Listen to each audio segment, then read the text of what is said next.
Hey everybody, how you doing? Jeff Openshaw here. Welcome once again to another edition of This Week in Mormons. We hope you'll visit us at thisweekinmormons.com, where you can read all of our latest news and coverage of Latter-day Saint news and our columns and blogs and all those sorts of things. And follow us on Facebook and Twitter and Instagram and all the usual channels. And likewise, if you haven't subscribed to the show yet, and we know there are many of you who are kind of like lurkers in that regard, right? You listen, but you don't hit the subscribe button. Hit the subscribe button. It's a good thing. You'll be happier about it. It'll be great down the line. And if you enjoy our show this week, once again, please consider joining our Patreon team, patreon.com/This Week in Mormons, where you can pledge like $2 a month, which you know how we are. It just helps us pay our server fees and all those sorts of things to keep the podcast going. We don't usually inundate you with ads or anything like that. So we would very much appreciate that. Very excited about our show this week. For those of you who ever get tired of us talking politics sometimes on the show, I have two things to say. One, don't worry about it. This show is going to be very interesting and cool. And two, have I really spoken about it that much since November of last year? Let's be honest. I've cooled off quite a bit, everybody. We're in a better place now. But we are very, very happy to welcome to This Week in Mormons Congressman from Utah. I guess I don't want to say former at this point, but Congressman Ben McAdams has joined us on This Week in Mormons. Congressman, how you doing? Great. I'm doing really well, Jeff. Great to be with you. Great to be with Devin, my friend Devin as well. Oh, yeah. I forgot to introduce Devin. Sorry, Devin. Hi. Yeah, hi, Devin. That's only appropriate that I am forgotten. I'm like background noise. You hope it's not too distracting. Well, we are very happy to have you here. We've interviewed different politicians in the past and everything, but I believe this is our first time interviewing anyone who's actually been in Congress, primarily because Devin just didn't go after John Curtis hard enough, and we would have had that chance right now. But it's great to have you, and we're so excited to learn about your experiences, especially as a member of the church and everything you've done in politics. Now, some of our listeners might not know who you are. Obviously, Devin and I follow this stuff a bit more, I'd say, closely than a lot of folks. So, who is Ben McAdams? Can you give us a rundown of who you are? Sure, I'll try and give you the condensed version. Oh, sure. But I grew up here in Utah. Went to the University of Utah, and then my wife and I moved to New York City. We went to law school in New York, and when we graduated, we both actually are attorneys. When we graduated from law school, we practiced law in New York for a few years, and then moved back home to Utah. And we're here practicing law. When I took my career, my wife says I never was offered a pay cut that I didn't take.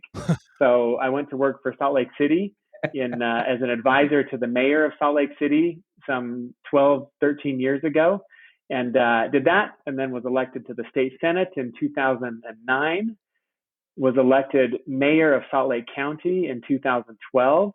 I did that for 6 years, and then I was elected to the United States Congress in 2018.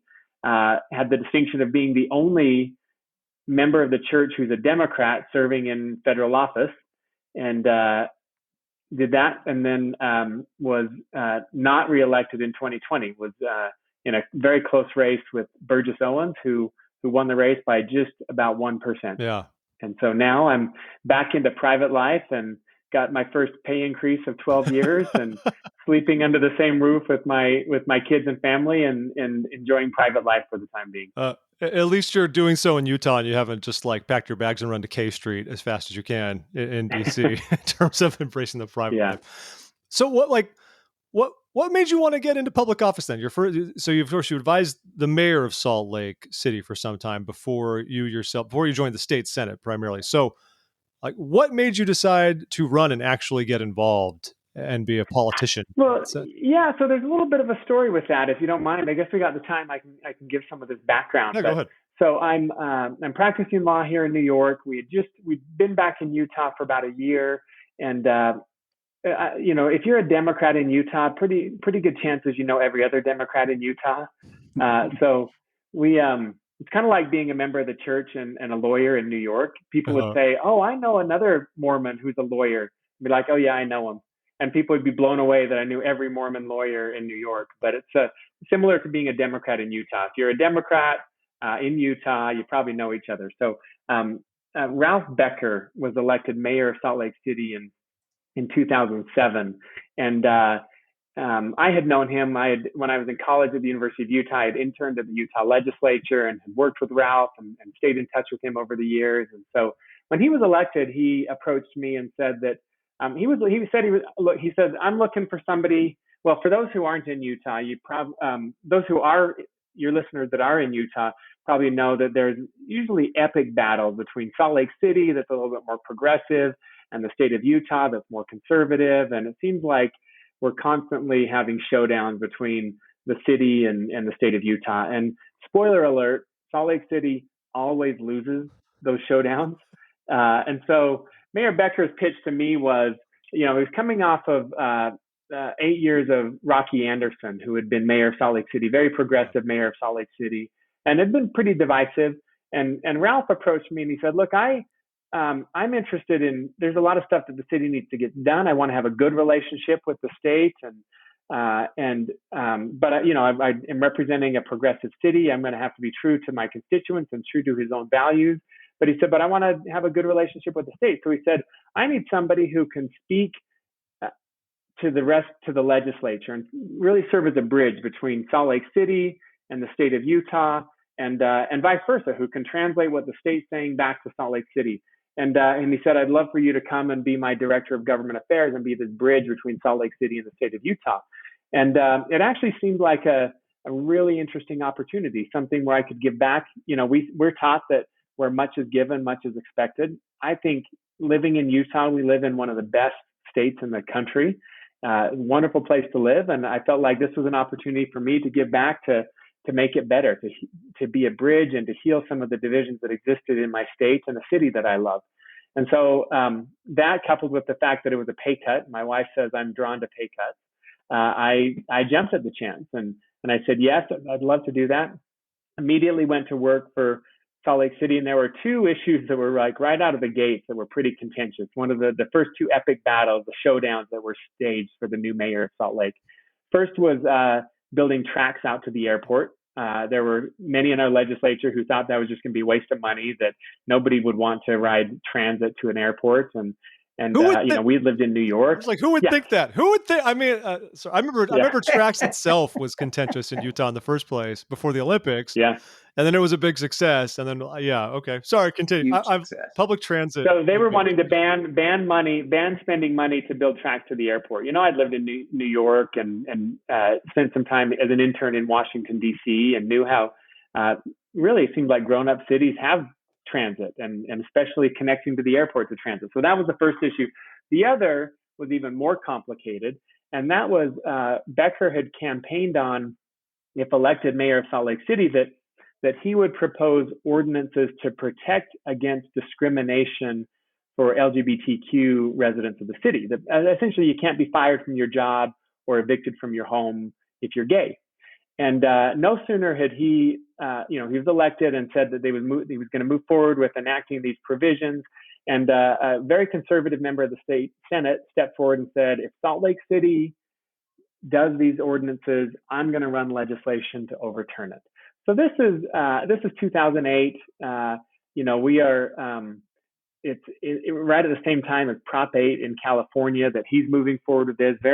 We see, even though Prop 8's in California, we see this division in Utah, dividing families, potentially hurting our tourism industry and business industry. And we knew, a lot of us came together and said, this can't happen. We can't allow our state to be front and center and to continue to tear us apart. So went to the mayor and said, we know that we're not unfamiliar with epic battles between the city and the state. We always make a good stand and we lose, and we, die on a hill of principle. And I said, I think we need to take a different approach this time. I think we need to work out and get consensus around this. So I said, give me some time to go and meet with the state legislature and meet with various stakeholders and see if we can't get people to rally around consensus. And so I started traveling the state, meeting with state legislators in their homes, meeting with them in their local pancake house and different places, and talking to them about why Salt Lake City felt it was important to have protections against LGBTQ discrimination, and why I, as an active member of the church, wanted this for my city. And, I found people who, Republicans, who agreed that this was a noble thing, that agree or disagree, that somebody should have the ability to provide a roof over their head for their family and put food on the table. Had others who said, look, I don't agree, but I think that Salt Lake City should have the ability to do what they want within the boundaries of their own city. And it became a matter of fine-tuning these ordinances. And I sat with this state senator who was threatening to overturn it. I sat with him in his home for probably a total of about 8 hours on 3 different occasions, working through the language on this and figuring out what it was going to take, listening to his concerns, not at all agreeing with some of the fears that he expressed, but allowing him to express those fears and then work through why I didn't think those fears would materialize, and then fine-tuning some of the language in it and that. And ultimately, Salt Lake City adopted these ordinances. It was November of 2009. And when we adopted these ordinances, the city at the time had 4 Democrats and 3 Republicans on the council. It received a unanimous vote of support from the city council. The first person to speak in support of these ordinances was a representative of the church. The second person to speak in support of the ordinances was a representative from Equality Utah. Both stood up and said that they support these ordinances and that they believe that it can bring good and healing to our city. And so these ordinances passed. My role was largely behind the scenes, but many people had seen me doing this work of diplomacy and hammering out agreement and bringing people together. It's where I got to know Jim DeBacchus, another prominent voice in Utah politics. He was helping to massage this and move this forward and build consensus around this as well. And when these were adopted in November of 2009. So in December of 2009, we were living in the Avenues part of Salt Lake City at the time. Our state senator, who his name was Scott McCoy, he was the first openly gay state senator elected in Utah. The Avenues is a pretty progressive part of, probably the most progressive part of Utah. Senator McCoy announced that he was stepping down from the legislature because he was up for partner at his law firm and wanted to put his focus on his career, needed to put his focus on his career. So he announced he was stepping down, and I announced that I was going to run for the Utah State Senate. People who know me know I'm a moderate. Some people questioned whether a moderate could win in the Avenues, but people had seen the work that I had done, bringing people together and building this bridge and this dialogue and consensus around Salt Lake City's non-discrimination ordinances. So I say that, I was elected to the state Senate in December of 2009 in that special election to fill that vacancy. And I say that I was the first openly Mormon person elected to the state Senate to represent that district really in my lifetime. Temple Square has not had a state senator representing Temple Square, a member of the church representing Temple Square in my lifetime until I was elected in 2009. So that's kind of what took me from law to public service to elected office in the state Senate. And from there, I continued to work on the non-discrimination ordinances and carried that legislation to take it statewide every year, making a little bit of progress until, to jump ahead in the story for those who followed it, but it was in 2014, I had gone on and been elected mayor of Salt Lake County, but it still stayed in the loop on these ordinances and working to advance them. But it was in 2014 that we had several members of the Quorum of the 12 hold a press conference to announce that that the church was behind and supporting a statewide adoption of non-discrimination protections. And I think we really saw Utah move forward in a way and separate ourselves from many of our peer states that were mired in divisiveness and discrimination. And we had actually moved forward with consensus and bridge building. And, and that has become, I think, a hallmark of my public service, is recognizing that you can learn something by listening to people with a different opinion, even if you don't agree, and that consensus building and problem solving is much more satisfying than division and finger pointing. And gone on to work on other topics like homelessness or addiction recovery, additional transportation things, but I would say the hallmark of my public service has been standing on the side of understanding and bringing people together to solve problems rather than divide us. Hey, Ben, as we think about the rest of our discussion tonight, I wonder if I could ask another framing question. But during my failed campaign, I I made about 30,000 phone calls, fundraising calls, and about 2% of those calls, roughly, were to people who had run for Congress, were serving in Congress, or had served in Congress. Now, I didn't often connect with those who were in Congress, but I remember one conversation with someone who had served. And he really kind of stopped me in my tracks, just, like, slow your roll there, big guy. And he said, Devin, I want you to think about what an extraordinary thing it is. Let me just tell you what an extraordinary privilege it is to serve in the House of Representatives. And he went on to explain what really, truly, in reverent, almost sacred terms, what that experience had meant to him.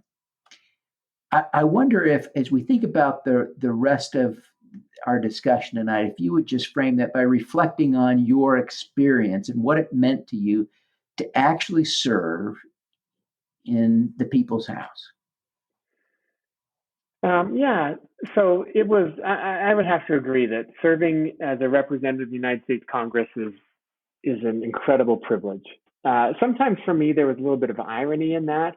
As they tell this is the joke that you hear when you first come into Congress. So I'm going to use it since you probably haven't heard it, but it's kind of cliche in the halls of Congress. So they say you arrive in Congress and you walk into that House chamber for the first time, and you look around and you feel the weight of history on your shoulders. This place is a place where the great individuals of history walked these halls and gave incredible speeches. Right there at that dais is where Franklin Delano Roosevelt talked about the day that will live in infamy. That and you think about Abraham Lincoln had a desk in this building when he served in the House of Representatives, and you just feel this weight of history on your shoulders, and you think, I can't believe I'm here.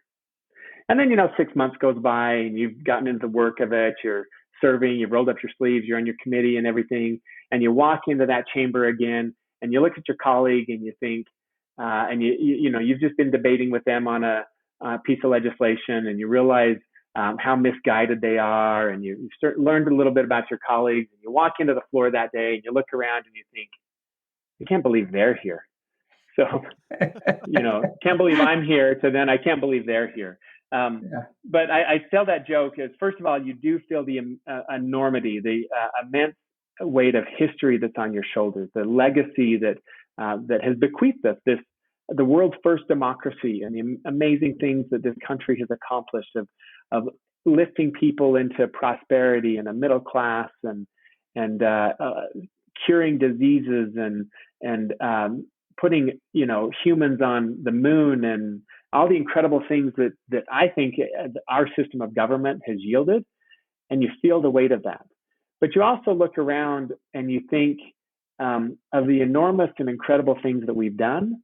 Are we living up to that stature today? And you look around and you see the divisiveness and the pettiness and the small-minded things that divide us, and the fear that is extolled from the halls of Congress, meant to drive people into their corners and to garner for political gain, the fear and the misinformation that comes out of there. This was the place that, a few days after my term in Congress ended, where we had a violent insurrection where people died because of lies and misinformation that was perpetrated by the President of the United States and his supporters. And I don't mean to just single out what happened on the insurrection, because I think there are people on both sides of the aisle who use fear or misinformation or dogma to divide for political gain. And I guess the irony of it is, yes, Devin, you're right. It is an incredible honor to serve in the People's House in the United States Congress, and yet I don't always feel like we live up to the honor that is bestowed on us. And Interesting. and the House is kind of known for being a bit more rambunctious than, say, the Senate, at least historically. But we all see how it's reported in the news, how we portray the fights between the sides in the House. Is it really, in your experience, is it really that bad and that divisive now? I mean, and because most report that it's worse than it's been in generations. Did you really see that on the ground, that it really was what we're seeing ourselves as lay citizens? Yeah, I think I would say yes and no. It is as bad as we see, right? I mean, I don't think I was at home here in Utah, but watching live stream of the insurrection, and I was calling my colleagues who I'd been working with for the last 2 years, and these are coworkers that I know their families and their kids, and worried about them and worried about their safety. And I think we saw that, and you can't see that and think, um, you know, you have to realize it is really bad. But I would also say that while it is every bit as bad, sometimes even worse than we might think, there are other things that give me hope, other areas where I would say it's better than you might think. So one of the first things I did when I was elected was I joined a group of members of Congress called the Problem Solvers Caucus. This is a group. In order to join, you have to have somebody from the other party. You have to join, say, Noah's Ark style, 2 by 2, and they keep the numbers even, equal number of Republicans and Democrats. And we got together, at least on a weekly basis, but it ended up being much more often than that, to talk about legislation. We'd have an agenda. We'd bring forward items of legislation where we felt like we could bridge the divide, where we could break through some of the gridlock and get stuff done on things like surprise medical billing or immigration, some of the immigration funding for some of the crisis at the border that we had some success on. And that group, through that group, I built some pretty strong relationships with Republican colleagues, and like the experience that I had working on non-discrimination in the Utah State Senate, I found that when you sat down and you listened to somebody with a different opinion, you could oftentimes find common ground and realize that we weren't as far apart as it seemed. And that organization gave me a lot of hope for the future and understanding of what it would take to fix what's broken in Washington. And I don't think members of the public necessarily see that. What you're going to see on cable news, on the infotainment channels, you're going to see controversy. Controversy is what keeps eyeballs on the screen and people paying attention. And working out consensus on a complicated issue of public policy, no matter how important it is, just isn't newsworthy, unfortunately, these days. So what you see is maybe an elevation. It's reality for sure. I wouldn't say that it necessarily doesn't. It does exist, but it's not the whole picture. There are good people on both sides of the aisle who are doing good things to try to address some of our toughest challenges. And you really want to push, you've prided yourself, I think, on working towards consensus on issues, and you describe yourself as a moderate. There are many right now, at least in our current era, with a 50-50 split Senate. The House, I think, is only, up 6 seats for Democrats at this point. It's pretty narrow. There are many who would argue consensus hasn't worked anymore. Like, we've tried to reach out. It's time to essentially, I'm not going to say burn it all down, but it's time to just say, forget it. Let's pass stuff. Let's push on. Who cares about consensus? Because the other side isn't going to cooperate. We've tried that already. And I think a lot of people have echoes of 2009, for example, when the Affordable Care Act was going through, and other parts of history. I mean, what do you say to that, especially as a moderate and someone who likes consensus? Do you think there are merits to the idea that you should just forget it so you can actually try to ram through legislation that matters, especially for the party? Or do you feel differently?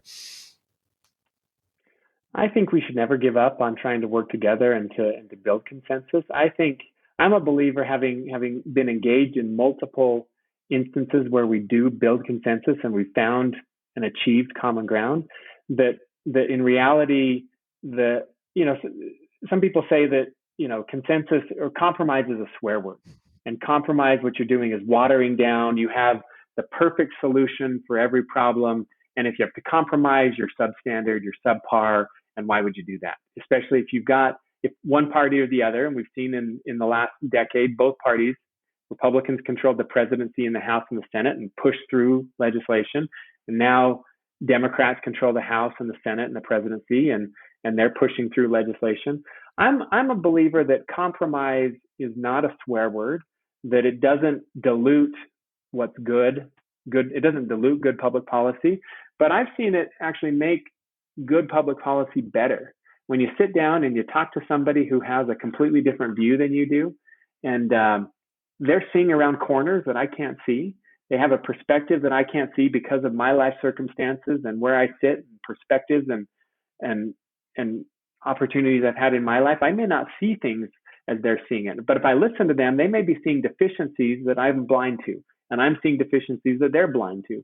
And if we can sit down and have be honest brokers and sincerely negotiate to try and get common ground, the ultimate outcome is better for that, not worse, not diluted.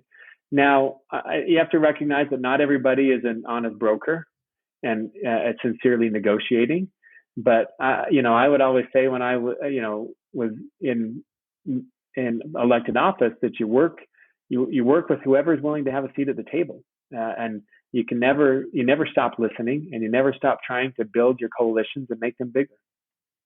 Said like a Democrat in Utah, right? I mean, you can't really be picky when you're a Democrat from Utah. That's right.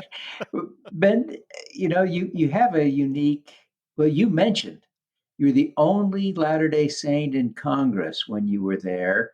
How did you feel treated as a member of the church in Washington and in the party? Well, the party was great. One thing that I think I wish more people understood is that I'm the only member of the church in the Democratic caucus. My colleagues in the Democratic caucus were many of them were people of deep faith and deep commitment, and would frequently reference their faith. Now I think the perception is that Democrats are godless heathens, but there are people of no faith who I served with, and I think they were people of deep ethics, even if they were not of faith. But many of my colleagues were people of deep faith and deep religiosity, and they were intrigued at my faith, at my expression of faith, and what made me tick, and they wanted to understand that better. And I felt very much respected by my Democratic colleagues, and a little bit of an oddity, right? Because they didn't know many members of the church who were Democrats, but that was something that was interesting to them that they wanted to understand better. Colleagues on the Republican side also, they have a weekly prayer breakfast that is bipartisan, that people come together from both parties to, it's an unofficial, so it's not part of the official duties, but people get together to express their faith together. And I think it was inspiring to me to see that, and that there is that level of respect and willingness to work together and to come together, and that our differences are something that we were respected for, and was interesting. People, like I said, wanted to learn more. I didn't, not that they wanted me to send the missionaries to their house, but they did have interest in my perspective. But did you do the right thing and keep pass-along cards in your coat, right, while you're on the floor, for example? Yeah. So we're talking about how you feel, how you've been treated as a Latter-day Saint in Washington. On the flip, how do you feel treated as a Democrat in what is a highly Republican church? I mean, I think there's a lot of this we can discuss, but you said compromise is not a 4-letter word. There are many in our faith that think Democrat is effectively a 4-letter word. I mean, how has that been for you, even as a moderate Democrat? But what sort of battles have you faced, and what has that been like for you during your career? Well, I always say that my faith is a deep part of who I am, and it motivates many of my positions, whether it's my positions on immigration reform or my work around homelessness or creating opportunities, educational opportunities for people. All of those are rooted in a faith, and I would say my faith, my worldview that's informed, and really my faith is the foundation of my worldview, informs how I go out and act in the broader world. And so I've never felt a need to apologize for that. We live in an incredible ward. I actually, after I lost my congressional race in November, I was called to the bishopric in our local ward. So, it's kind of funny. I was, after 12 years of public service, and it's really demanding and emotionally exhausting and time consuming. And I remember saying to my wife, I am just looking forward to a rest, to taking a break and having a little bit more of a private life and just more downtime. And then the call came to serve in the bishopric, and famous last words, looking for a break from volunteerism and from service. But I felt that it was important to keep serving in a different capacity, and that service matters. And but I would say, I think certainly I find people who question my ability to be a Democrat and a member of the church, and mostly people who don't know me. Some pretty horrific things that people will say or message me through social media, and threats that came at me because of my status as an active member of the church and an elected Democratic official. That some pretty awful things that people would say and do. But we live in a great ward, a great stake where people are very supportive. I think I would say our ward and stake are still conservative. Members of the church are largely Republican, Mm-hmm. but people who love us and love our family, and politics isn't the basis upon which they're going to judge whether we are good neighbors and good people to associate with. Ben, there are this group of people in the church who really believe, I think, that you can't be a good Mormon and a Democrat. And so let me ask you, do your religious views, consistent with the gospel, inform your political views as a Democrat? And if so, how? Yeah, so I think we have to look no further than Elder Oaks's talk in the most recent General Conference, where he would say, and I would agree with him, that neither political party reflects wholeheartely my religious views or the doctrinal positions of the church. Neither party is in alignment, and we are expected not to hand over our thinking and our thought process to of a political party, but we should. I think sometimes we as members of the church are so it's so deeply ingrained in us that we respect authority, that we sustain and uphold our leaders, and I think that is a deep-rooted part of our faith. But sometimes I think we confuse that and translate that over to our politics as well. That our elected officials, maybe Republican elected officials, are people who we also have to sustain and uphold and support regardless of their frailties and their weaknesses. And I would say that there are two different systems. Yes, we should support our church leaders, the men and women who lead us in the church, and we should sustain them in spite of their frailties. And we should work to help to fill in the gaps of their frailties and their weaknesses to help them to succeed, because that is what we're asked to do. And that is not what's asked of us in a political context. We are asked in what we believe is the divinely inspired Constitution. We are expected to challenge and question our elected officials and vote against them if they disagree. And nothing says that because they belong to a political party, they should get deference and a free pass. And so, I think that is maybe an area where we can do better. That neither political party does a perfect job of upholding my personal views, or I would say the views of the church. And we need to look for those people, those individuals who maybe best align with our perspectives and our thoughts, or those who we believe have the integrity and ethics to serve honorably. And that's what's expected of us, not to give deference and a sustaining vote and to someone no matter what. You kind of hinted at something there that I think is very interesting, because you ran against a fellow Latter-day Saint in 2018 and unseated Mia Love, and then Burgess Owens is also a Latter-day Saint and unseated you. And I'm just curious about that dynamic in that sense. I mean, I think you laid the groundwork there a bit. Like, what's that dynamic like when you're running against someone of your own faith, given how we are as Latter-day Saints and trying to, support and love one another and everything, but politics is politics. I mean, like, what is that like? Is that in any way awkward because you are both people sharing a united goal and coming into Christ? And like you said, there's two lanes, but then there's this other area where it's free to critique one another and try to explain why you're a better choice, for example. Yeah. Well, I think, first of all, we can have differences of opinions, and my views align. I believe wholeheartedly align with my church, and my belief in God and the gospel of Jesus Christ aligns wholeheartedly with my political beliefs. And like I said, my political beliefs don't align 100% with my political party, nor do I believe that the Republican Party there are areas where I agree with the Republican Party.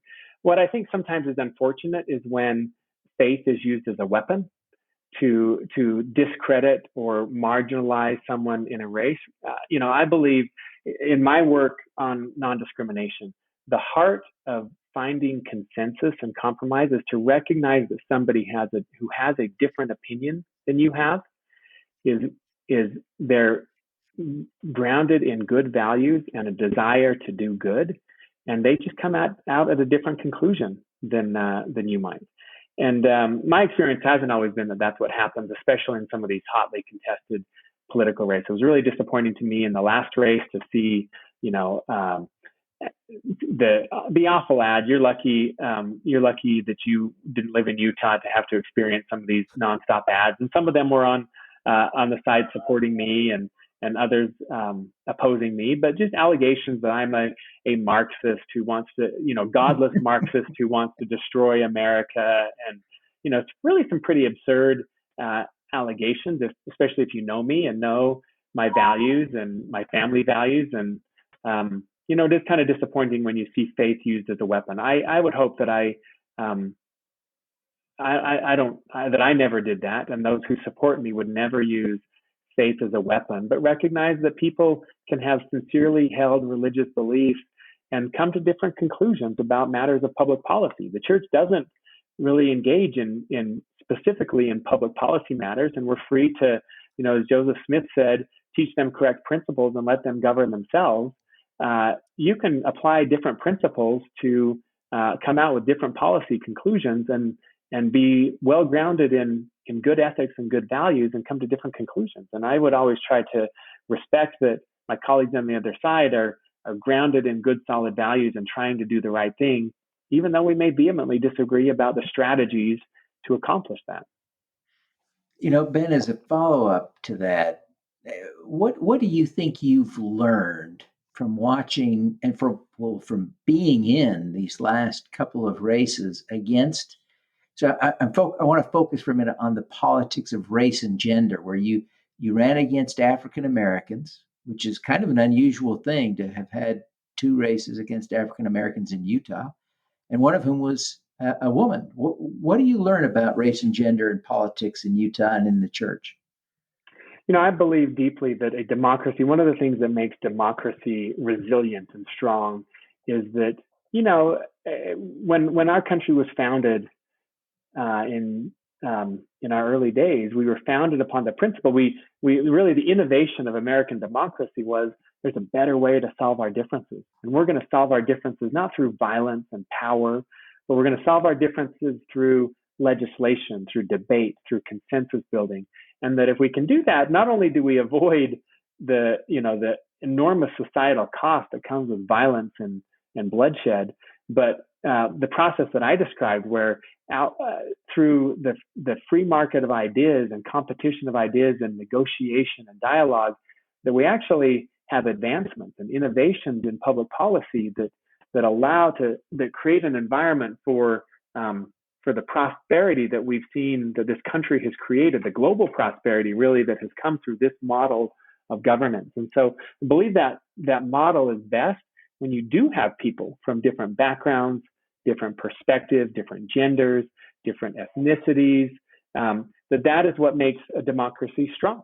And, and all things being equal, I think the more diversity we have in a legislative body, the more resilient and stronger that legislative body. But at the end of the day, elections are about a vision for the future and a direction that we want to see. And that's what the founding fathers had said, is that at the time where we settle differences, and there's some pretty significant differences that were litigated in those elections that in 2018 and 2020. That's where we settled at. And so that race for me was not about ethnicity or gender. It was about policy. And I'll give you a couple of the policies that I felt most strongly about. First being healthcare. And it's one that is, again, founded in my deep religious faith. And that is that nobody should be denied healthcare because of a pre-existing condition. That healthcare should be accessible and affordable to everyone. That access to quality healthcare is foundational to our pursuit our eternal pursuits and our pursuits of prosperity and stability and family life in this life, and pretty fundamental to our pursuits of eternal progression as well. And so there was a debate around the Affordable Care Act and whether that should be repealed entirely. I never said that the Affordable Care Act is perfect, but it expanded healthcare to thousands of people who had never had it before. And we needed to protect that and fix what wasn't working with the Affordable Care Act, but particularly protect people who had pre-existing conditions, who were previously denied healthcare, but granted it under the Affordable Care Act, and did not want to go back to a place where people were being denied access to healthcare because of a pre-existing condition.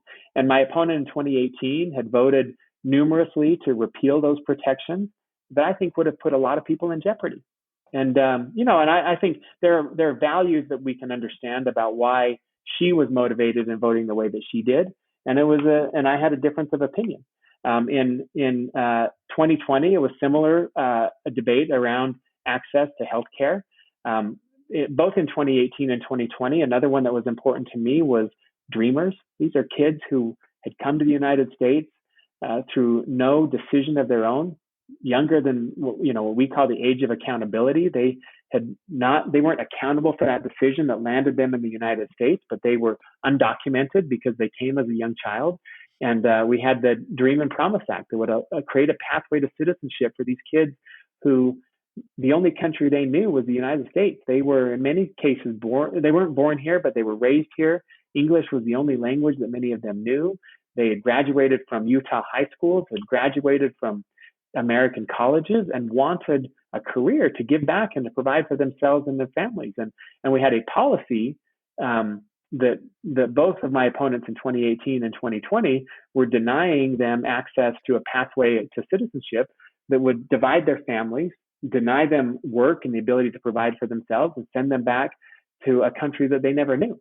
And I think that was something that I felt strongly about, that we should, and I'm the only representative from Utah to have voted in support of the Dream and Promise Act, which was brought up in 2018 and again in 2020. And the only representative from Utah to have voted in support of that. That is a policy, by the way, that the church has come out in support of. Mm-hmm. And, so that's what, for me, the election, certainly a legislative body should have a diversity of backgrounds and opinions to be resilient and strong. But at the end of the day, we also have to look at the policies that our representatives are putting forward and ask ourselves whether they reflect the direction that we think our state and our country should go in. There's one area I think being a Democrat and being a Latter-day Saint can be difficult. And so, in some ways, I think Elder Oaks, in my mind, was alluding to this, but I think Elder Oaks' talk was kind of a Rorschach test for many of us in different ways and what we saw from it. But what is your view on abortion then? Because that's the one I think a lot of people run to from Republicans in the church. That's the first thing people jump on. People said they couldn't vote for Joe Biden because he supports abortion, which is different from being pro-choice in many ways, right? Depends on the words you use. But what is your view on abortion, and how have you reconciled that? Particularly in a party, because the Democratic Party, even under like Tom Perez, was flirting pretty seriously with making that essentially a requirement to get party support to run for office. Yeah, well, I'm pro-life, and it's a position that I was very clear about, and was conditional upon my even running, and people understood that, and for me it was not a requirement. People knew my values and my position on that, but my position on that was the same as the position of the church, and that is that I don't support abortion except in the cases of rape, incest, or where the mother's life is in danger. And in those cases, I still don't know if that were a decision that my wife had to make. Don't know what, and we've talked about this. I don't know what decision she would make under those circumstances. But we both feel very strongly that in those rare circumstances, that should be her decision and not the government's decision. And that's a decision that she would make after consulting with family, with her husband, with faith leaders and a doctor and people she trusts, and she'd make that decision. And that essentially is the position of the church, and that's my position as well. But I would say, and if you look at what Elder Oaks was saying is, again, no party has a monopoly on the right ideas. And these are decisions that we need to make individually based on our own research and understanding. I would look at, what policies parties are putting forward as it relates to caring for kids. I as someone who does not support elective abortion, what are we doing to reduce the numbers of abortions? Making sorry, my kids are getting a call there. Hold on. Oh, that Alexa. Yeah, it rings all throughout the house. There we go. Lowering the level of abortion is going to start with education, with access to health care, with family support. And if we really want to get serious about reducing abortion, we need to reduce unwanted pregnancies. And while there's plenty of while I disagree with my own party on abortion itself, there are steps that we can take that we can all agree on how to reduce. And I think we can all agree that we want to reduce unwanted pregnancies, and we can start there. Ben, if we can, I'd like to shift gears just a little bit. I know it's fun to talk about abortion, and you'd like to talk about that all night. But if we could, I wonder if we could think a little bit about COVID and the stage of the game where we find ourselves right now. I haven't seen any good data, but it's my sense that there is a slightly higher proportion of anti-vaxxers in the church than outside. I don't know if you'd agree with that. But as I think about our effort to control the pandemic, it seems to me that one of those things is to try and encourage more people to be vaccinated so that there are fewer people who can be infected and can therefore spread the disease, so that it provides we talk about it a lot, that it's become almost a cliche to use the term, but we're talking about herd immunity, and that can be achieved through vaccinations. What's your take on all that? Yeah, well, first of all, I would say I've been grateful that the leaders of our church have been so clear about getting the vaccine and encouraging people to get the vaccine and to take actions that are responsible. And we know that, we are responsible for our own actions, but we're responsible for our actions and how they affect others. And, I had COVID. I was one of the early cases of COVID. The first week of the shutdown, I was diagnosed and ended up spending 8 days in the hospital, struggling to breathe. It was a pretty scary time for our family. And, all that while I was, worried about my own health and whether I would recover, but also thinking about being so grateful that I had followed the guidance that had been recommended, that I hadn't unwittingly or unnecessarily exposed others to the virus, and that their health would be on my mind. And so I think the same thing with the vaccine. Let's do our part. The symbol of on the Utah flag is the beehive, because we believe in industry, but also just this notion that we thrive by coming together.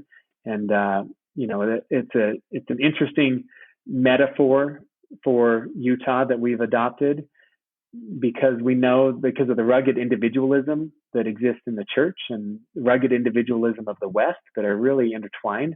But we also know in the West that we are absolutely dependent upon each other, that from our pioneer roots, that we would not have survived and seen this desert flourish and blossom like it has had we not come together and thrived by supporting each other. And I think we're faced with another moment right now where each and every one of us need to take our own personal responsibility for our own health and for the health of others. And it's important to understand that facts are that this vaccine is safe, that what's not safe is not getting vaccinated. You saw with the Johnson & Johnson vaccine that of the thousands of people who have received the vaccine, is that 3 people have died.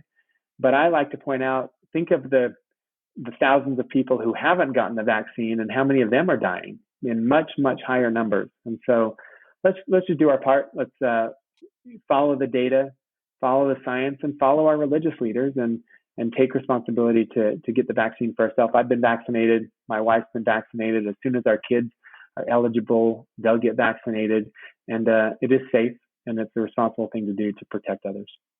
I got the J&J vaccine, and then it was like days later when all the blood clot drama started rolling out. Yeah. And I wasn't worried necessarily because back then it was 7 million J&J vaccines have been administered. It was Yeah. 6 people, which is terrible. But I like what you say to have the perspective of it, because how much worse would it be if we did not take these measures? And I think it's fascinating to me just to watch this from almost a sociological perspective, how members of the church, when the church has published things about COVID and specifically about the vaccine, President Nelson calling the vaccine a miracle, something we should do and consider if our situation allows for it. And of course, it's still a personal decision. But we saw that when that first happened, when the first presidency got vaccinated earlier in the year, they had to shut down comments on the church's Facebook page because people were just going off the rails about it. And even recently, the church updated guidelines for missionaries once more to say if you're an American missionary from the United States and you were going to be serving abroad, you had to get the COVID vaccine before you could go. And it's fascinating to me just to watch the people of our faith, people where we pride ourselves on searching out truth and praying about things and understanding things, just flying off the handle about this, especially for something like for missionaries, because you've had to get all kinds of vaccines if you're going abroad. I went abroad on my mission and I got all kinds of vaccinations, and I didn't think much of it.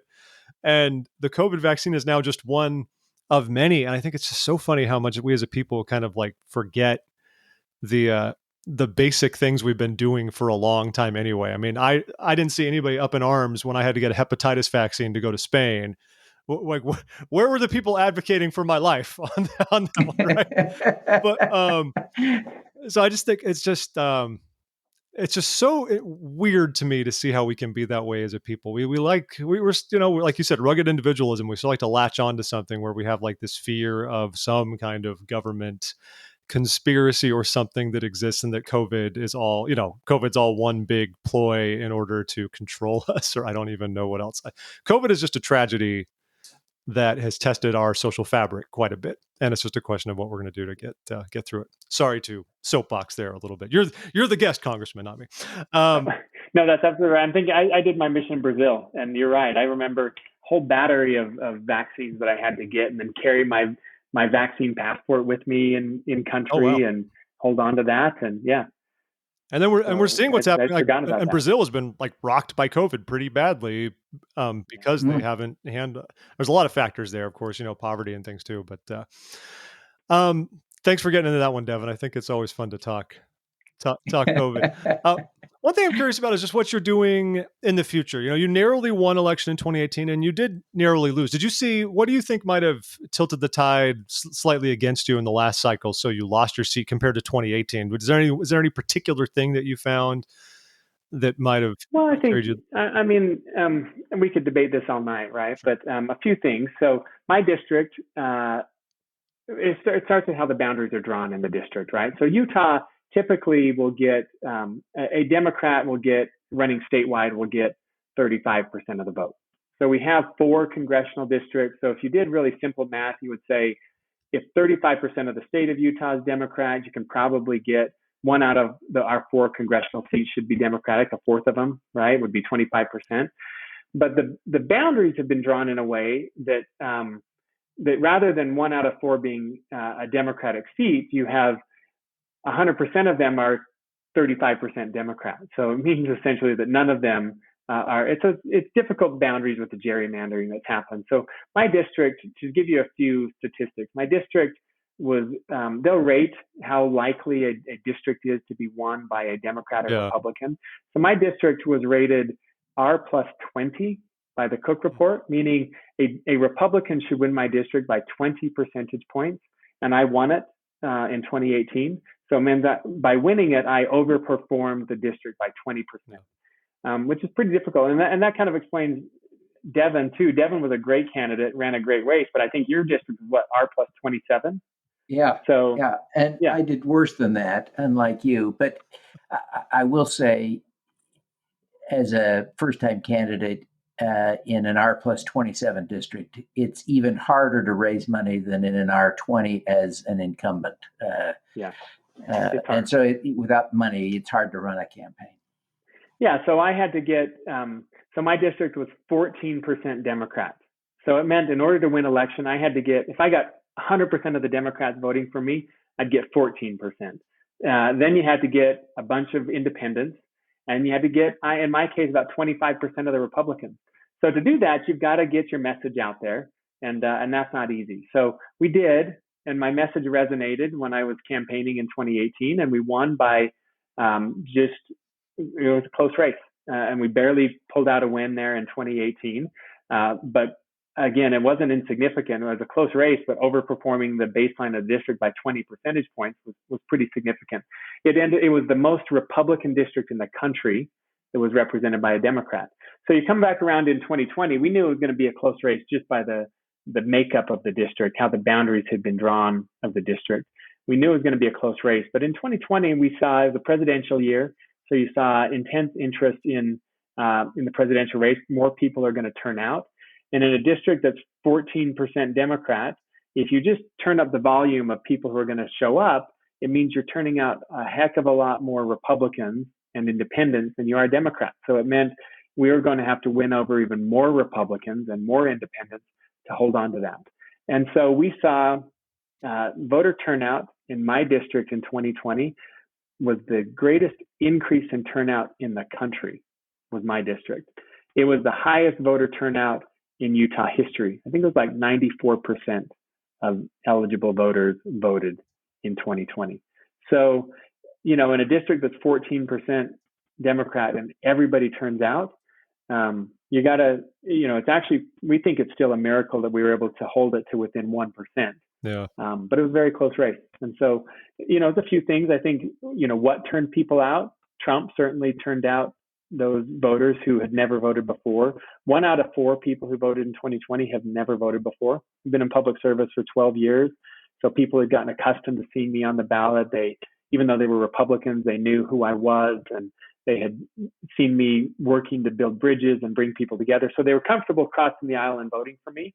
But 1 out of 4 people who showed up to vote had never voted in their life. So they just hadn't had that experience of familiarity. And in that case, they're going to default to their party default, which is Republican. And so, it was difficult to dig out of, I think, in that regard. And we held it to within 1%. So still pretty happy with the numbers, although a loss is a loss. And I joke that, only a Utah Democrat can spin a loss into a win, but we still felt that it was a pretty good race in spite of the outcome.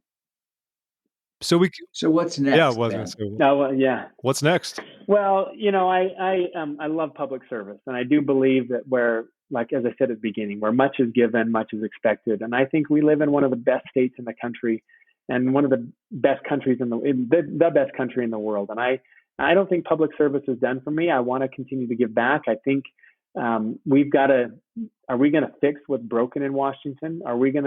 And if we want to fix what's broken in Washington, we have to elect people who are going to fix it, not try to divide us and drive that wedge deeper and deeper for political gain. We saw on January 6th where that road takes us to violence and insurrection. If people come to the point that they believe that they don't believe they can settle their differences through an election, they resort to other means to settle their differences. And so I think we're really at a crossroads as a country. We're going to heal and bring people together and start settling our differences by listening and talking and debating and negotiating, or by spreading misinformation and divisiveness and pointing fingers at one side or the other. Both sides do the finger pointing and blaming. What direction we're going to go in as a country? I love this country, and I love public service, and I hope that we go in the direction of recognizing that there's good in both parties, just like there's bad in both parties. There are good people on both sides of the aisle. There are bad people on both sides of the aisle, and that we should vote for those who are going to work to heal our country and bring us together, and not put up with elected officials who simply cast blame and point fingers and divide. So I'm interested in public service. I'm interested in maybe serving again. I don't know if that means running for office in 2 years or 10 years. I think they're both options that I'm considering right now. In the meantime, I'm also discovering that not all public service requires running for office. I'm working at the University of Utah at Sorensen Impact that does a lot of work in public-private partnerships and working to address issues of public challenges through private sector and private and public partnerships and private means. And I started an organization called the Common Ground Institute that is working to be a forum, a place for people to come together and have these healing conversations and bridge building conversations on matters of public importance. And so, I guess I don't know at this point. I'm actually looking at running again, even in 2 years. It might be in 2022. It might be much later down the road, but also enjoying giving back in different ways. Well, one thing we do know is that Elder Uchtdorf's family, quote unquote, will probably be donating to you. I'm just kidding. So I have one last question for you. You've hinted this. You've mentioned, where much is given a few times in Scripture. Maybe that's it. But is there a Scripture that sort of encapsulates your vision as a politician, as a public servant? And maybe it is that one, which is fine. No, I think there are a lot. There are a lot that motivate me. I think one that maybe informs my philosophy of government is in Doctrine and Covenants, where we believe that governments were instituted by God for the benefit of man. I think that the belief that government is evil and needs to be destroyed. Now, I think that the best government is a small government, an efficient government, and the government isn't the answer to all of our problems. But there are things that government can do that nobody else can do. Law enforcement and public safety as a mayor was a vital government function that I'm grateful for. Roads and bridges and transportation infrastructure, or helping to deploy broadband, or I believe in the private sector and the free market. But I believe that free market needs guardrails, and that we should have debates and figure out what those appropriate guardrails are that protect us from the excesses of the private market while allowing free enterprise to thrive. And that's probably foundational to my governing philosophy as a centrist Democrat. That government was instituted of God for the benefit of man. I think that just general principles of loving thy neighbor and creating opportunities for people to lift themselves up. I do believe in rugged individualism, and at the end of the day, we're responsible for our own actions. But we can open doors for people. Not everybody has the same doors open to them in life. And so I was raised single parent. My parents divorced when I was a teenager. My mother was a school teacher, and I don't know that college wasn't in my future, but thankfully for things like Pell Grants and subsidized student loans that I was able to receive through government grants, I was able to go to college. Now, it wasn't a free ride. I worked 3 jobs to put myself through college and had personal sacrifice and hard work.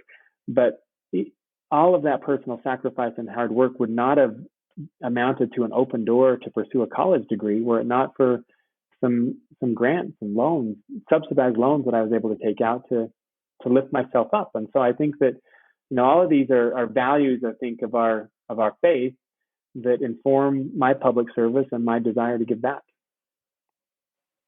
Thank you for that. I think this has been great. Lot to ponder, everyone. We hope you've enjoyed listening to this, dear twin listeners, to get different perspectives on the issues of the day.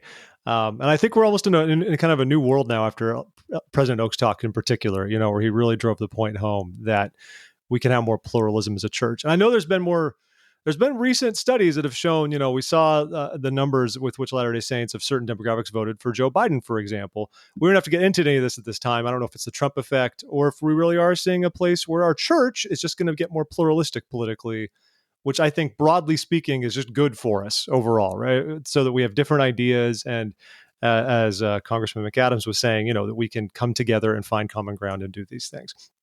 So Ben McAdams, former congressman for Utah's 4th District to the Utah House of Representatives, thank you so much for joining us on This Week in Mormons.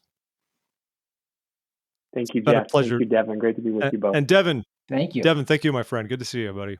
It's always good to be with you, and it's especially fun to be here with the Congress. Yeah, this was great. Thank you. I really appreciated being a part of this. It's a privilege for me.